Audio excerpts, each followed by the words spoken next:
Je vous en ai parlé dans la vidéo précédente.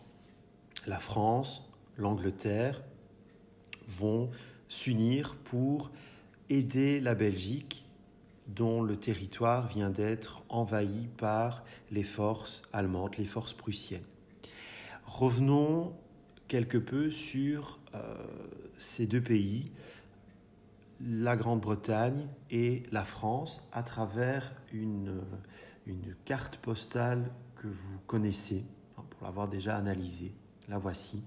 Et donc nous allons essayer maintenant un petit peu de l'interpréter, de décoder ce document.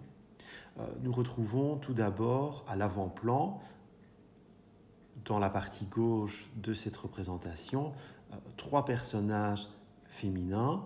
Nous avons à gauche une représentation, une personnification de la Russie. Ensuite, on le voit très clairement grâce au drapeau, une représentation de l'Empire britannique. Et troisième personnage, la Marianne française en armes avec le drapeau français. Et donc, ces trois personnages, retenus, c'est une information quand même assez importante, vont former la triple entente. La triple entente, c'est l'union de ces trois pays qui va être scellée avant la Première Guerre mondiale. Et cette triple entente, elle va se maintenir durant la Première Guerre mondiale, du moins durant les premières années de cette Première Guerre mondiale, avant que la révolution n'emporte la Russie, qui sera obligée de signer un armistice avec l'Allemagne. Mais ceci est une parenthèse. Donc nos trois pays de la triple entente croisent sur cette représentation leurs épées juste au-dessus de la tête d'un lion qui est ici, un lion rugissant. Et ce lion, c'est une nouvelle fois, pour ne pas changer, notre fameux lion belge.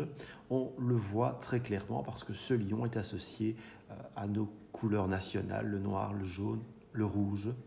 Et ce qui est très intéressant, c'est de remarquer que ces trois personnages qui sont là pour protéger, pour s'unir à la protection de ce lion belge qui vient d'être envahi, attaqué par l'Allemagne, ces trois personnages regardent vers la droite et au moyen plan, nous voyons arriver un quatrième personnage, une quatrième personnification portant un drapeau noir, blanc et rouge. Il s'agit, et un peu habillé de manière antiquisante, il s'agit de l'Italie.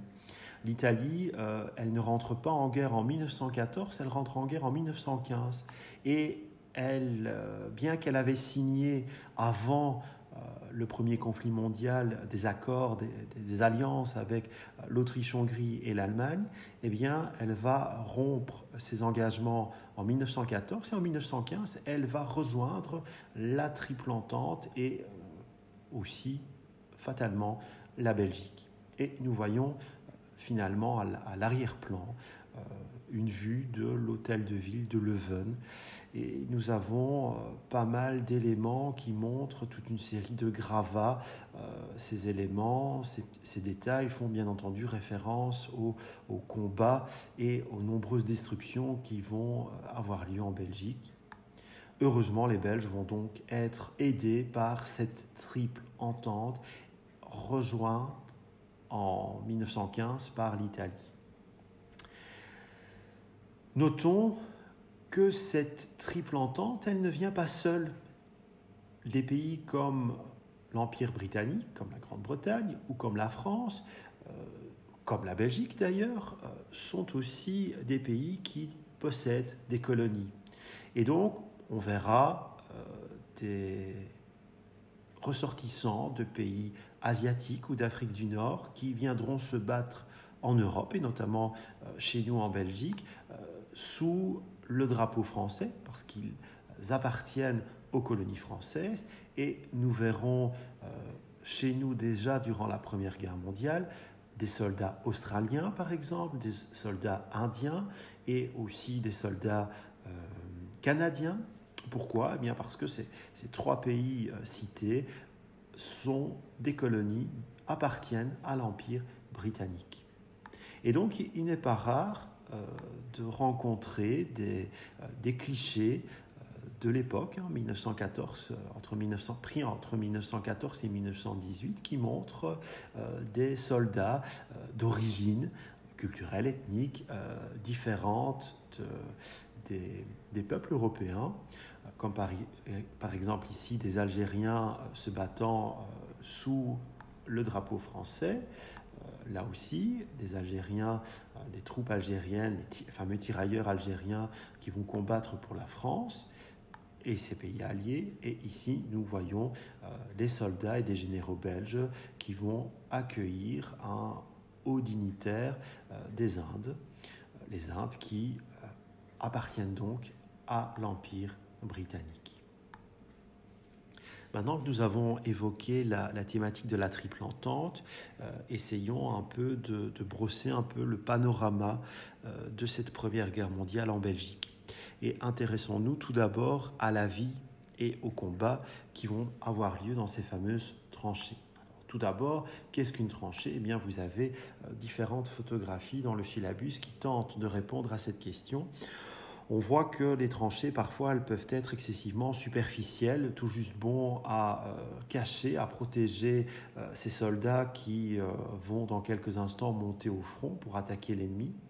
Mais avec le temps, les tranchées, entre 1914 et 1918, elles vont se perfectionner et donc certaines galeries, certains souterrains vont être creusés et plusieurs tranchées vont être bien aménagées, comme on peut le voir ici, avec même un système de rails qui va être mis en place pour pouvoir gagner les différentes parties de la tranchée plus rapidement.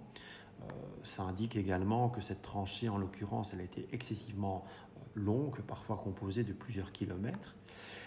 Et nous avons, fort heureusement, conservé nombreuses photographies qui montrent les soldats, à la fois les soldats alliés de la Belgique, les soldats belges et aussi les soldats allemands, vivre dans ces tranchées. Donc on voit en fait que la journée du soldat n'est pas toujours uniquement constitué de périodes de combat. C'est tout l'inverse généralement. Durant de nombreuses heures et même parfois de nombreux jours, de nombreuses semaines, les soldats doivent tuer le temps dans les tranchées avant de monter au front. Et on voit à travers ces différents clichés plusieurs occupations qui vont être réalisées par ces soldats. En l'occurrence ici, ce sont des soldats belges. On pense à sa toilette, on prend un peu de lecture, on essaie de passer le temps comme on peut.